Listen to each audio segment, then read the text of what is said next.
ஏற்றகலங்கள் எதிர்வங்கி மீதளிப்ப மாற்றாதே பால் சரிகும் வள்ளல் பெரும்பசுக்கள் ஆற்றப் படைத்தான் மகனே அறிவுராய் குற்றமுடையாய் பெரியாய் உலகினில் தோற்றமாய் நின்ற சுடரே துயிலழாய் மாற்றாது உனக்கு வலியுலைந்துன் வாசற்கண் ஆற்றாது வந்து உன் அடிபணியுமா போலே போற்றியாம் வந்தோம் புகழ்ந்தேலோர் எம்பாவாய். இந்த பாடலின் பொருளை பார்ப்போம்.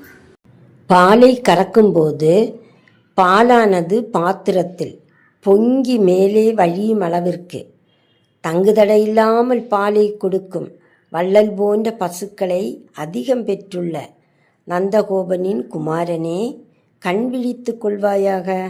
சக்தி உள்ளவனே, பெரியவனே, உலகத்தில் அவதாரம் செய்த ஒளி படைத்தவனே, நீ துயிலெழுந்திரு. எதிரிகள் உன்னிடம் வலிமை இழந்து உன் வாசலில் கதியேற்றி வந்து உன் திருவடிகளில் பணிவது போல நாங்கள் உன்னை துதித்து பாட வந்துள்ளோம். இதுதான் இந்த பாடலின் பொருள்.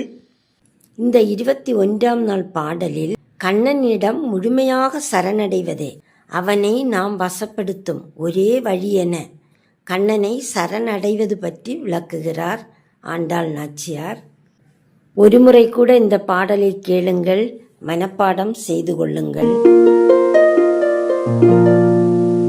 ஏற்றகலங்கள் எதிர்வங்கி மீதளிப்ப மாற்றாதே பால் சரிகும் வள்ளல் பெரும்பசுக்கள் ஆற்றப் படைத்தான் மகனே அறிவுராய் குற்றமுடையாய் பெரியாய் உலகினில் தோற்றமாய் நின்ற சுடரே துயிலழாய் மாற்றாது உனக்கு வலியுலைந்துன் வாசற்கண் ஆற்றாது வந்து உன் அடிபணியுமா போலே போற்றியாம் வந்தோம் புகழ்ந்தேலோர் எம்பாவாய்.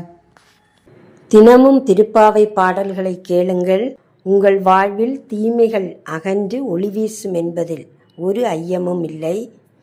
சப்ஸ்கிரைப் பண்ணாதவங்க பண்ணிக்கங்க. உங்கள் ஃப்ரெண்ட்ஸுக்கும் உற்றார் உறவினர்களுக்கும் அனுப்பி கொடுங்க. தொடர்ந்து திருப்பாவையை நாளை கேட்கலாம். நன்றி. தொடரும்.